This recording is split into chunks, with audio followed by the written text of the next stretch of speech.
Vostra.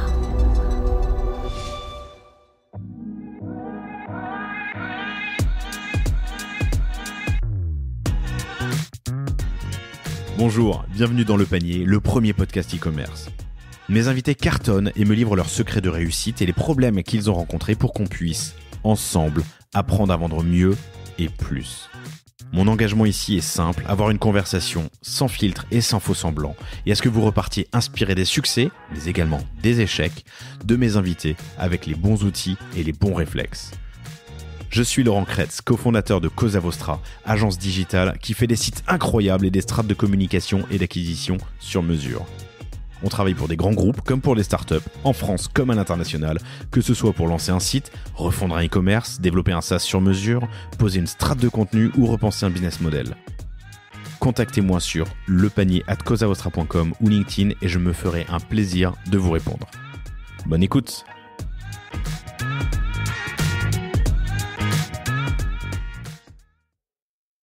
Je vous propose une série spéciale de 4 épisodes enregistrés en marge du salon One-to-One à Biarritz, un salon dont le focus est l'expérience client et qui vient de se terminer. Cette année, nous y avons parlé data, AI, expérience client et CRM. Et vous allez entendre dans cette petite série une spécialiste mondiale de l'IA, le patron du marketing et de l'expérience client de SNCF Connect and Tech, le vice-président de Forrester sur l'avenir de l'expérience client et enfin le patron du Web3 chez Vivendi.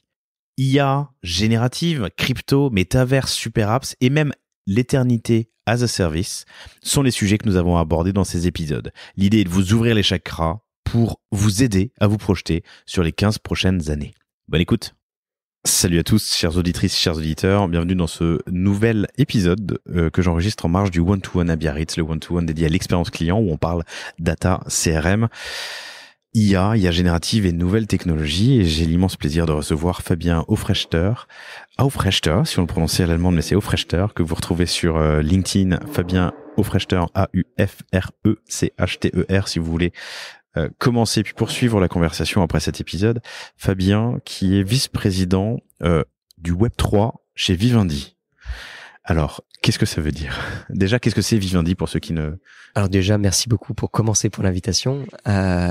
Vivendi, aujourd'hui, c'est le leader européen de la création, production de contenu, des médias et surtout de l'entertainment. Donc, on est sans doute connu plus à travers nos marques, que ce soit Canal+, que ce soit Dailymotion, que ce soit Vivendi Village, avec les festivals de Garo Rock jusqu'à ceux qu'on peut avoir au UK. Bien entendu, l'Olympia, bien entendu, Gameloft, etc. Donc, aujourd'hui, au sein de Vivendi, je m'occupe en effet des sujets Web3. Et qu'est-ce que c'est le Web3 ? Finalement, pour comprendre, il suffit de repartir au début de l'Internet. Tout début de l'Internet, le Web 1.0, quand l'Internet naît, c'est un Internet en lecture seule. En fait, on a juste la possibilité de lire du contenu en ligne, ce qui est déjà une vraie révolution, mais qui n'est rien du tout par rapport à l'avènement du Web 2, celui qu'on utilise au quotidien aujourd'hui, qui est cette capacité de lire et d'écrire et donc de partager des informations. C'est l'ère des réseaux sociaux, c'est l'ère des GAFA par ailleurs. Et le Web 3, c'est quoi ? C'est quand on ne va pas seulement partager des informations, mais aussi quelque chose qu'on ne peut pas partager sur le Web 2, à savoir de la valeur. De la valeur, tu le définis comme ça, plutôt que de détenir l'information, détenir la donnée, qui fait aussi partie du Web 3. Le Web 2, c'est déjà partager l'information et la donnée. Le Web 2, c'est d'ailleurs l'Internet de l'information. Pas. Mais on ne peut pas détenir l'information unique. Pour faire plus simple, l'Internet Web 2, c'est l'ère du copier-coller. J'ai une image, je te la partage, tu as l'image, mais j'ai toujours l'image. Donc en fait, on a chacun la même image, on a dupliqué la valeur, mais je t'ai pas donné l'image puisque je l'ai encore. Le Web 3, j'ai un objet, je te le passe, mais je l'ai plus. Je t'ai vraiment donné pas seulement l'information, mais la valeur. Mais la valeur et sa propriété, l'objet aussi. Tu animes une conférence dans une grosse heure au One-to-One qui parle des grandes tendances qui vont faire la tech dans les années à venir. Et c'est les sujets que j'aimerais aborder avec toi dans ce bref échange.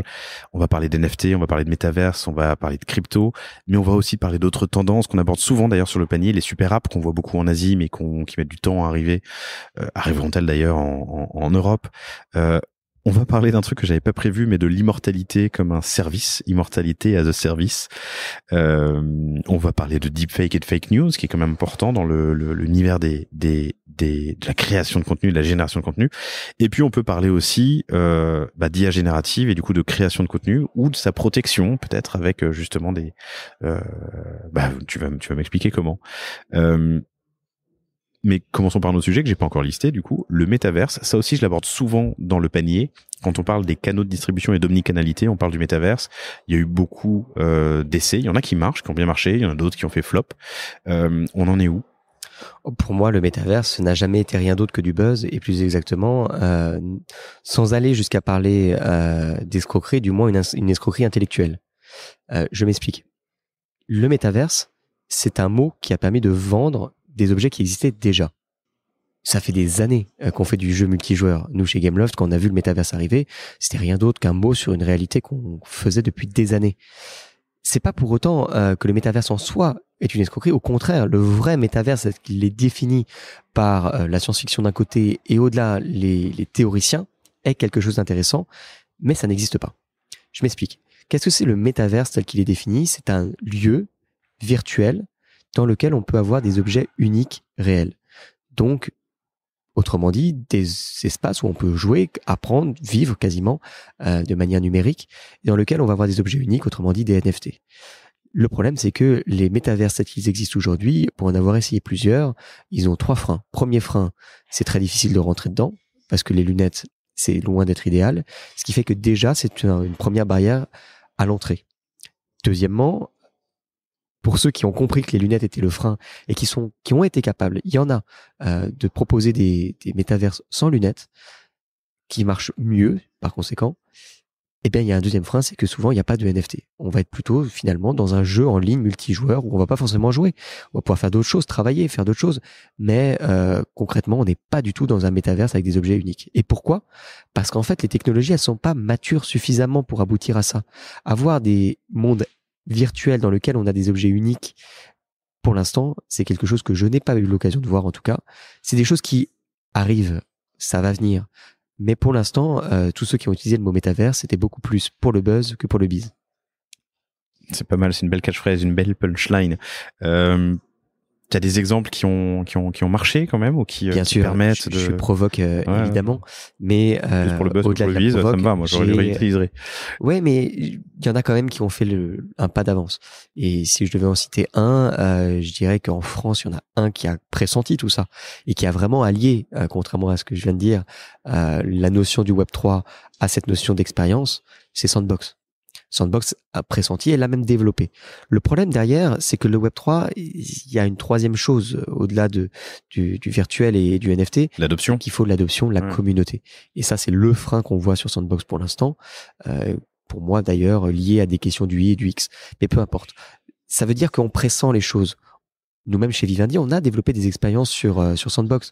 On est partenaire, on a un land, on a commencé à apprendre et c'est important d'apprendre. Mais c'est pas pour autant qu'on cherche à faire du buzz là-dessus. Nous, ce qui nous intéresse, c'est apprendre, toucher du doigt, comprendre pour pouvoir, le jour où les textes sont suffisamment matures, là, vraiment développer du business. Tu abordes le sujet du NFT dans les métaverses. Le NFT, ça fait beaucoup de bruit, du buzz, je sais pas, mais beaucoup de bruit. Je lisais un article récemment qui disait que les NFT avaient perdu 95% de leur valeur. Pourtant, il y a quand même une valeur incroyablement forte dans le NFT. C'est l'unicité, l'identification d'un produit. Les NFT, c'est fini? Pas du tout. Alors, pour commencer sur le sujet des valeurs, moi, je suis dans l'écosystème Web3 depuis 2012-2013, soit à peu près à l'échelle l'époque des dinosaures, et je me suis toujours refusé d'investir et de regarder la question de la spéculation comme le but ultime de ce secteur. Pourquoi? Parce qu'en fait, ce qui m'intéresse, c'est l'aspect industriel. Évidemment, ceux qui étaient mes amis dans les années 2012-2013 et qui ont investi, ils sont plus forcément ici. Ils ont fait un petit peu d'argent. Et bien entendu, il y en a qui spéculent et qui jouent sur les NFT, sur la crypto, d'abord pour cette valeur spéculative. Mais ce qui m'intéresse, moi, c'est plutôt l'aspect vraiment industriel. Et le NFT, bien entendu, il a fait les gros titres lorsqu'on parlait spéculation, mais là où tout le monde a l'image d'un singe qui tire la langue lorsqu'on parle de NFT, il faudrait le voir plutôt comme un outil nouveau qui permet de certifier du contenu, certifier des identités. certifier quelque chose d'unique dans l'écosystème digital. Et quand on voit ça comme ça, il y a deux choses immédiates qui sautent aux yeux. C'est les problèmes qu'on va pouvoir résoudre grâce à cette technologie. Et pour moi, il y a deux sujets qui démontrent que ça sera l'avenir, les NFT. Probablement pas en tant que NFT. Autrement dit, je pense qu'on parlera plus du buzz fait au NFT. On parlera juste de la solution. Moi, je suis pas trop pour le buzz, je suis plutôt pour le biz, comme je disais tout à l'heure. Et il y a deux choses sur lesquelles on peut vraiment s'interroger et travailler en tout cas. La première, c'est à l'heure où tout l'écosystème e-marketing et marketing repose sur le cookie tiers et que celui-ci a vocation à disparaître pour des questions de régulation, mais aussi de changement de la société, avec l'éthique au cœur, puisqu'on est à one-to-one, mais au-delà de l'éthique, simplement la volonté de chacun de pouvoir reprendre la main, reprendre le contrôle de ses données, et ben remplacer le cookie tiers qui n'est pas éthique, puisqu'il n'est pas RGPD compliant, parce que il ne donne pas cette capacité par un NFT qui est transparent, donc RGPD compliant, donc DSA DMA compliant, mais en plus, grâce aux nouvelles régulations européennes et notamment MiCA qui rentrera en vigueur en 2024, 100% compliant, pas seulement en France mais à l'échelle européenne, on a vraiment cette capacité de redonner le contrôle aux utilisateurs, remplacer le cookie. Ouais, ça donne Donc, ses chances aux NFT. Je me balade sur Internet avec mon portefeuille et mon NFT qui est ma personnalité que je donne ou non, enfin mes choix, mes goûts C'est que je plutôt donne ma ou clé. non. C'est plutôt une clé. Okay. C'est plutôt ma manière de m'identifier, d'avoir accès à des abonnements, d'avoir accès à des plateformes. C'est un peu mon compte unique, mais que je maîtrise moi. Et je décide à chacun de mes abonnements, à chacune de mes interactions, ce que je partage comme information. Suivant ce que je partage, ok, les marques, elles auront pu décider si j'ai plus ou moins d'accès, si je gagne, je sais pas moi, des cadeaux ou autre chose du marketing, quoi. Mais par contre, vraiment, j'ai le contrôle sur mes données. Et ça ouvre la porte à une vraie manière de communiquer d'un côté et de vivre l'expérience sur Internet de l'autre. Et donc, pour moi, c'est en ça que le NFT est vraiment intéressant, d'abord. Qu'est-ce qui nous bloque sur un déploiement à grande échelle? MetaMask, ça existe déjà, mais ma mère l'utilisera jamais. J'allais dire justement, ce qui bloque pour l'instant, c'est cette notion de simplicité. Pardon maman. Aujourd'hui, ni nos parents, ni même nos collègues ne vont utiliser un Ledger, un MetaMask, c'est trop compliqué. La clé, c'est la simplicité. Sauf qu'on voit déjà progressivement des choses qui ouvrent la porte à cette simplicité. Typiquement, il y a quelques mois, quelques semaines, même maintenant, finalement, on a pu lancer des NFT pour des festivals. Nous, chez Vivendi, pour Garo Rock, on a lancé des NFT juste avant l'été. On n'a jamais eu autant de personnes qui ont fait des quêtes digitales, qui se sont engagées en tant que communauté, qui se sont pris de passion pour la chose. Et pourtant, il y avait ni wallet, ni MetaMask, ni rien du tout, juste parce qu'on avait, d'une certaine manière, fait disparaître et fondre la technologie derrière l'usage. Et c'est ça la clé. Maintenant, l'usage, c'est une chose, la transparence en est une autre. Moi, il y a quelque chose d'autre qui m'intéresse encore plus. C'est le NFT comme outil de certification. Pourquoi ? Parce qu'en fait, aujourd'hui, à l'heure des fake news, à l'heure des deepfakes, à l'heure tout simplement où n'importe qui peut prendre ce podcast et donc ma voix pour me faire dire n'importe quoi, pouvoir reprendre le contrôle sur mon contenu, pouvoir certifier mon contenu, pouvoir y lier même des clauses de contrat, des clauses contractuelles pour gérer mes royalties, etc. en direct. Là, mon NFT, il a un vrai usage. Et le NFT en tant que tel, je m'en fiche. Moi, je m'en fiche de la tech. Ce qui m'intéresse, c'est pas la tech. Ce qui m'intéresse, c'est cette solution. Enfin, pouvoir reprendre le contrôle sur mes données et de l'autre côté, sur mes contenus. Donc, si on se projette, t'es en train de dire, c'est un peu mon blue ribbon de X ou d'Instagram. Je pourrais avoir mon NFT Laurent et l'appliquer à chacun de mes contenus créés pour dire ce contenu est valide. Oui, et puis ça va bien au-delà. Par exemple, moi je pense que si nos législateurs français et européens avaient un petit peu de courage et surtout une meilleure compréhension de la tech, il y a des choses qui deviendraient évidentes. Par exemple, moi je pense qu'il est nécessaire qu'on ait une obligation pour tous les contenus créés par IA d'être automatiquement NFTisés. Pourquoi ? Parce que je veux savoir quel contenu a été créé par IA et quel contenu a été créé par l'humain. Et ça, la tech me le permet. Et en plus, ça a des effets très bénéfiques. Je peux donner un exemple, une histoire qui est vraie et qui démontre que ça va devenir quasiment dans les usages, dans les mœurs, c'est que ça l'est déjà. Il y a quelques années, je ne sais pas si les auditeurs se souviendront, mais il y a une grande marque française qui s'est fait attaquer par des militants. C'était au moment de Notre-Dame-des-Landes, Vinci qui se fait attaquer. Et les militants se disent, on va aller faire craquer le cours en bourse de Vinci, c'est trop facile. Il suffit de faire un faux communiqué de presse, on l'envoie à tous les médias et ça va faire craquer le cours de bourse. Et à l'époque, ça a marché. Pourtant, pour en avoir rencontré pas mal, tous les journalistes qui ont eu le faux communiqué de presse, ils ont tous vu que c'était un faux et personne ne l'a publié. Alors comment ça se fait que ce communiqué il a été utilisé? Très simple. Publié sur une personne, non, un média qui s'est fait avoir, c'est Reuters. Pas des moindres. Hein. Ouais. Mais pourquoi? Parce que Reuters, en fait, c'était pas un journaliste qui a copié-collé le communiqué pour en faire une dépêche, c'est un chatbot.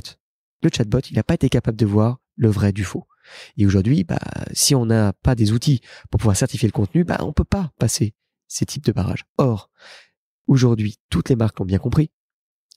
Et d'ailleurs, une grosse partie du CAC 40 certifie sur blockchain les communiqués de presse by design sur les newsrooms, sans même que chacun le sache ou s'en rende compte. Mais des marques comme ePressPack ou comme plein d'autres le font déjà. C'est devenu une évidence. C'est devenu dans les mœurs. On dit pas pour autant que notre communiqué il est blockchainé, qu'il est NFTisé. Il l'est simplement parce qu'on a besoin de ça pour se protéger. Donc, une newsroom d'un média va faire un communiqué, faire une news, ou le watermarker, rajouter un watermark, un peu ça, hein, avec le NFT. Pour que ceux qui le relaient puissent le lire. Il faut qu'il y ait de l'autre côté, enfin le comprendre et s'assurer de sa véracité. On va vérifier si c'est un vrai. Ouais. Il suffit, je citais ePressPack parce que j'avais pu travailler avec eux, mais typiquement c'est sur la newsroom, je mets mon communiqué, il est public, et si moi je suis journaliste et que j'ai un petit doute, je vais pouvoir aller drag and dropper, le communiquer sur une petite plateforme faite exprès pour vérifier si c'est un vrai ou un faux. Dans la vraie vie, personne ne le fait parce qu'on sait très bien quand on est journaliste si c'est un vrai ou un faux. Par contre, le chatbot qui lui automatiquement ne voit pas la différence, il fera la manip directement lui, et du coup il ne sera pas à voir si c'est un faux. Le chatbot aussi devrait lui-même, un chat GPT devrait aussi watermarker, c'est ton point. Mon point de vue, c'est que tous les chat GPT et chat GPT-like devraient watermarker, parce que c'est la seule manière de savoir si mon contenu il est fait par un humain ou par une machine. Et si je me projette à 10 ans, 15 ans, en préparant cet entretien, chères auditrices, chers auditeurs, Fabien me rappelait cette... j'allais dire anecdote, c'est pas une anecdote, mais cette histoire d'un comment tu dis en français d'un patron d'entreprise qui s'est fait prendre par un deepfake sur sa fille qui était malade et il était appelé à l'école. En fait, c'est une histoire qui est publique, on peut la retrouver sur Internet. Je crois que c'était il y a un peu plus d'un an. C'est le CSO de Binance, je crois que c'est Patrick Hillman qui s'appelait, qui est aux États-Unis et qui doit donner une conférence de presse. Je connais plus par cœur les détails, mais en gros, il se fait par social engineering mettre dehors et du coup, il ne se connecte pas à la visio. Je crois que c'était parce que sa fille avait, je sais plus quelle histoire, un problème ou je sais pas quoi, il faut aller la chercher à l'école, enfin peu importe. Et on a ce CSO qui se retrouve en dehors de la visio, sauf que il y a quelqu'un qui fait la visio à sa place, comme si c'était lui, et aucun des journalistes n'a la capacité de voir si c'est lui ou pas. Et c'est dingue parce que le deepfake, ça marche. Et il y a plusieurs cas d'escroquerie par le deepfake qui démontrent que si on ne certifie pas son identité numérique, on peut se faire avoir ou on peut piéger son écosystème. Donc c'est là où je voulais t'emmener. On peut imaginer à 1 an, 3 ans, 10 ans, 15 ans, j'en sais rien, qu'on ait tous une manière de reconnaître une vidéo ou une photo d'un proche pour savoir si c'est un vrai, un faux. À l'heure où en plus on a des débats incongrus par ailleurs en ce moment au Parlement sur l'anonymat sur Internet, je pense que le vrai sujet ne devrait pas être celui-là. Le vrai sujet, c'est plutôt comment on arrive à démontrer qu'un contenu est vrai ou faux, et derrière, si le contenu est à moi ou pas. Et donc, s'il est humain ou pas, savoir comment il a été créé. Ça, pour moi, c'est la clé. Et ça, on peut le faire. C'est simple, c'est pas cher. Les techs, elles existent. La plupart des techs sont françaises, d'ailleurs, là-dessus. Ce qui est plutôt intéressant, cocorico. Mais par contre, ça demande une bonne compréhension de ces enjeux. On ira sur les autres sujets un peu plus rigolos. Je sais pas s'ils sont rigolos, mais l'immortalité as a service. Après, je voudrais juste faire le lien maintenant avec tes enjeux, toi, chez Vivendi, qui est un groupe de création de contenu.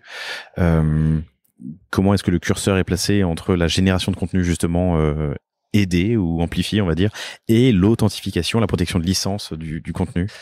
Nous, quand on est un groupe de création finalement et qu'on est fier de l'être, producteur de contenu, producteur de séries, producteur de publicité, créateur quoi.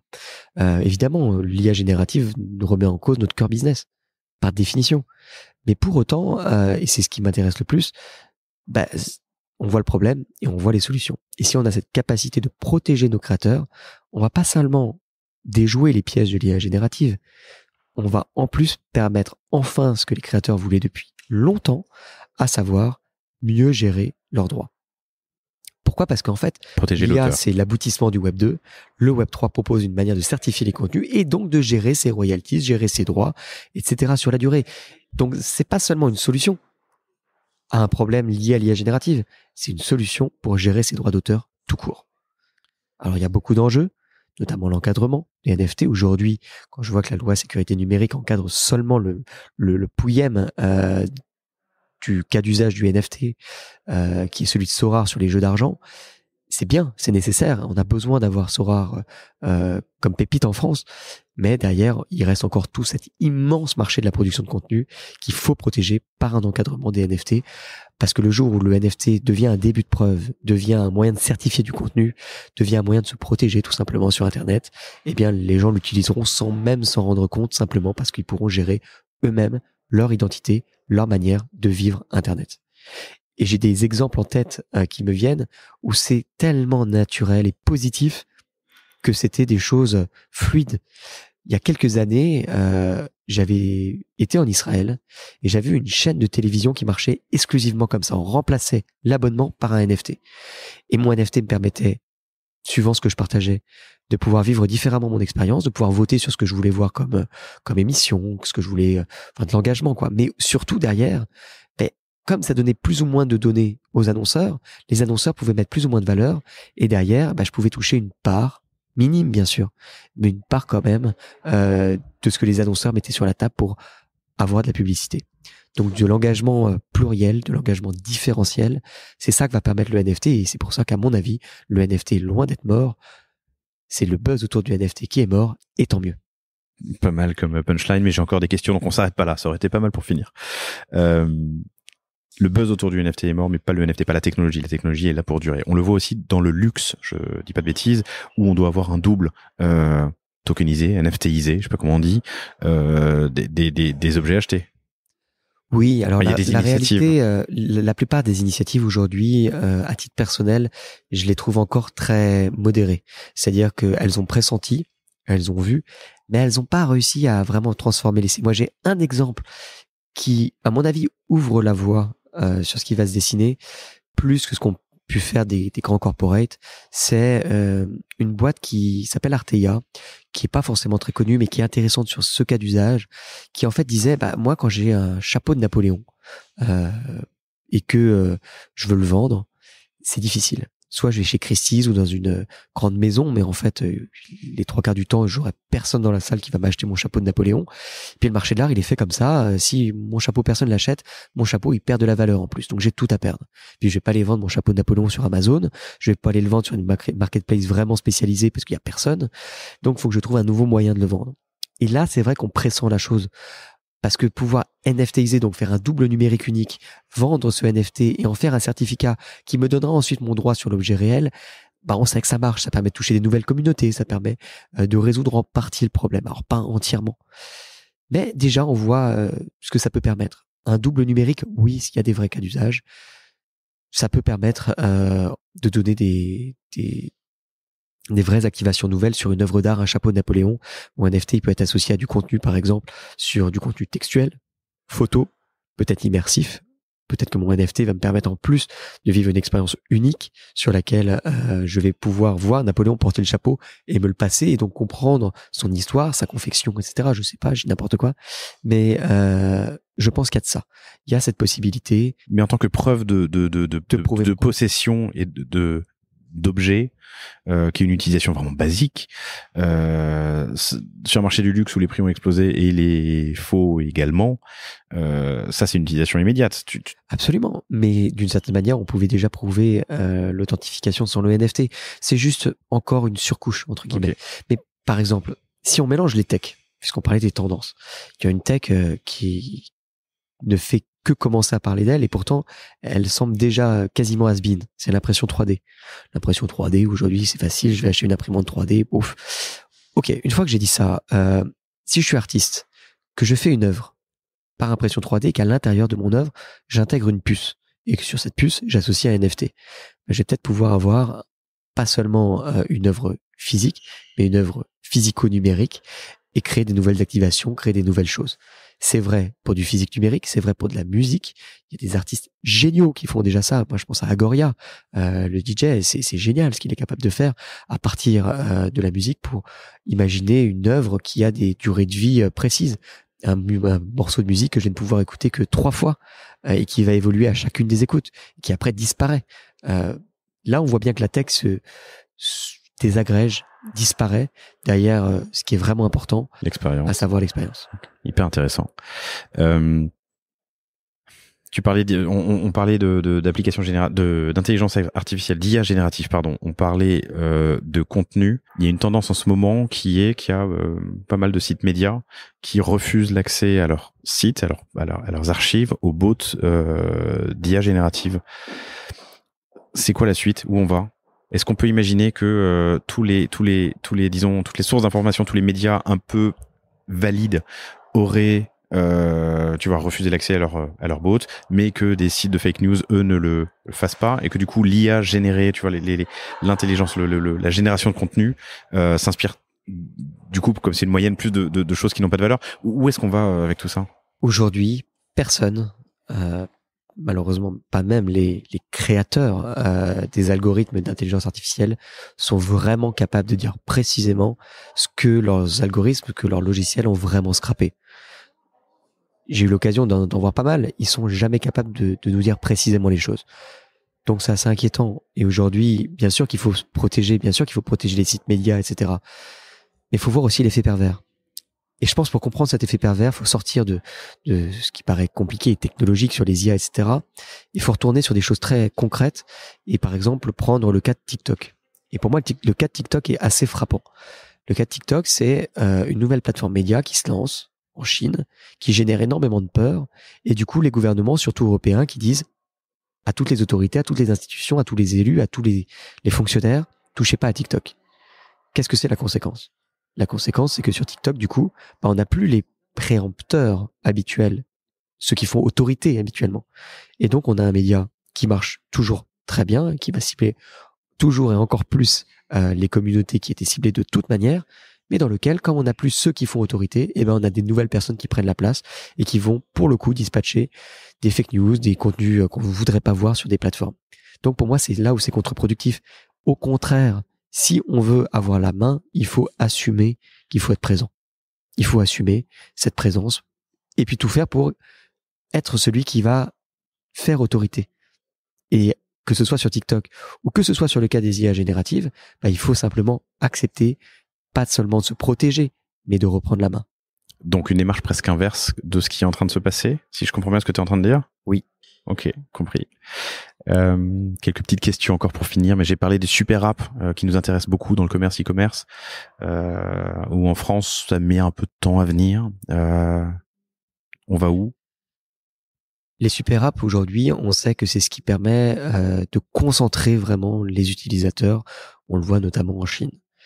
On sait que c'est ce qui fait rêver les Américains depuis longtemps, et c'est sans doute le rêve d'Elon Musk à travers Twitter. On sait que c'est ce qui est le plus dangereux aussi en termes de privacy, puisque c'est donner toutes ces données à un seul utilisateur. Pour moi, les super apps, c'est pas forcément la panacée pour cette raison. Mais d'une certaine manière, la super app, elle sera probablement tout sauf une app en Europe. Je pense que la super app européenne, elle arrivera dans 2 ans. C'est pas moi qui le dis d'ailleurs, c'est Christine Lagarde.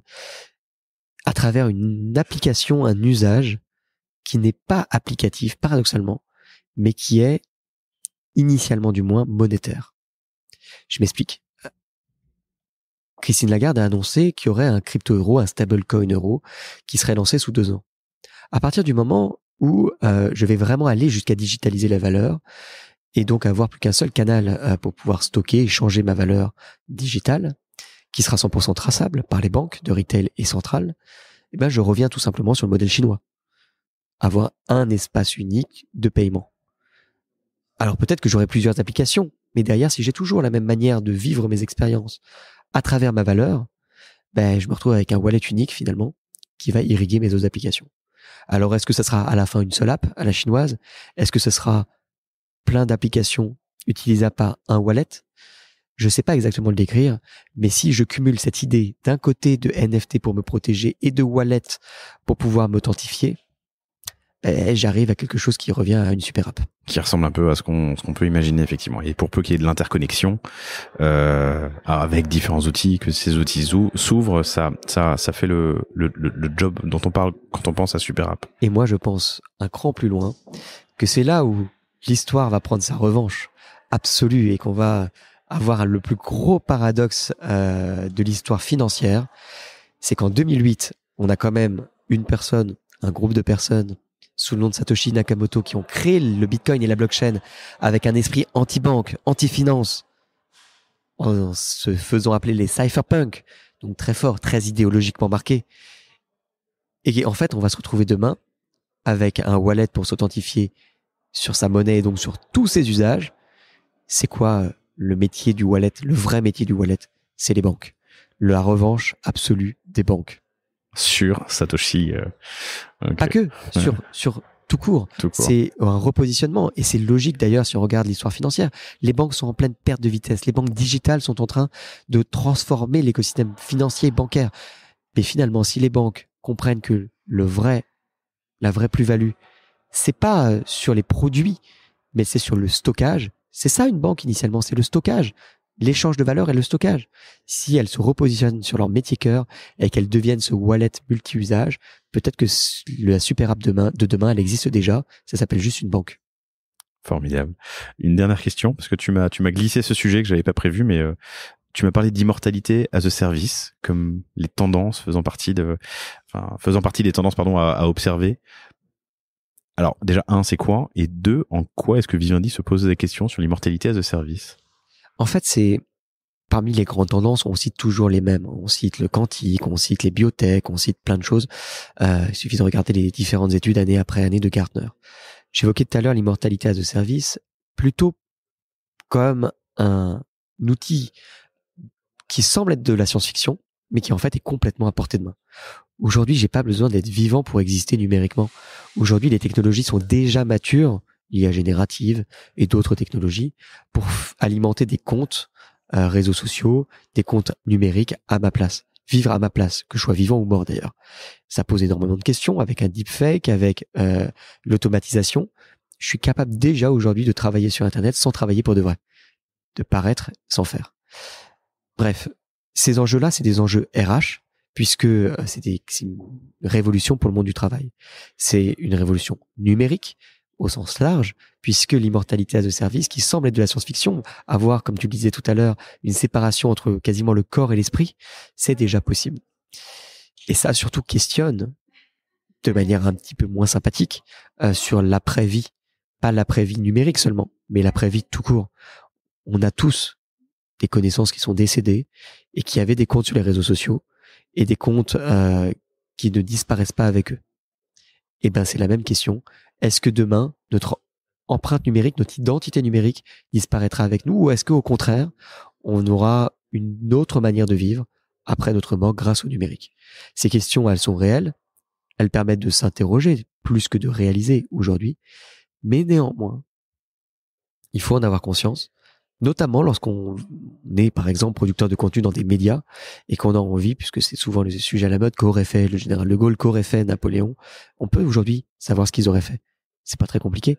Avec une simple IA générative, je peux parler comme Napoléon. Ça existe déjà. Bref, aujourd'hui, c'est des choses que tout le monde regarde, pas Vivendi plus que d'autres, mais qui questionnent, qui interrogent, qui doivent interroger en tout cas. Et demain, je choisirai la banque qui gère le mieux mon identité numérique pendant et après ma vie. On revient au wallet peut-être. Absolument. C'est pour ça que le NFT est cœur et que le wallet est son arme. Fabien, merci infiniment. Chères auditrices, chers auditeurs, vous pouvez retrouver Fabien Aufrechter, Aufrechter, sur LinkedIn si vous voulez poursuivre la conversation. Fabien est assez bluffant parce que, alors c'est la première fois qu'on se rencontre, mais vous l'avez entendu, il maîtrise relativement bien son sujet. À côté de ça, il fait un MBA. À côté de ça, il est maire d'une commune de 17 000 habitants. 18 000 17 000 Quasiment 17 000, ouais. Quasiment 17 000. Tu dois avoir des journées bien remplies. Merci en tout cas, c'est toujours un plaisir. Et puis c'était l'occasion aussi de venir à One to One Expérience qui nous permet aussi de s'interroger finalement sur les aspects plus théoriques, là où on est, nous, plutôt focus business évidemment chez Vivendi. Merci, au revoir. Merci d'avoir écouté cet épisode du panier jusqu'au bout, j'espère qu'il vous a plu. Si c'est le cas, abonnez-vous pour ne rater aucun épisode, parlez-en autour de vous et surtout laissez-moi une note et un commentaire 5 étoiles sur Apple Podcast. N'hésitez pas non plus à le partager à chacun de vos amis dans le business, chaque nouvel auditeur est une victoire. Si vous avez besoin de lancer ou refondre votre site internet, de créer un Shopify ou un WooCommerce, de performer avec une stratégie de contenu efficace, n'hésitez pas à me contacter à l'adresse lepanier@cosavostra.com. On se fera un plaisir de vous répondre. Et enfin, et surtout, inscrivez-vous à la newsletter du panier sur lepanier.io. À bientôt pour un prochain épisode.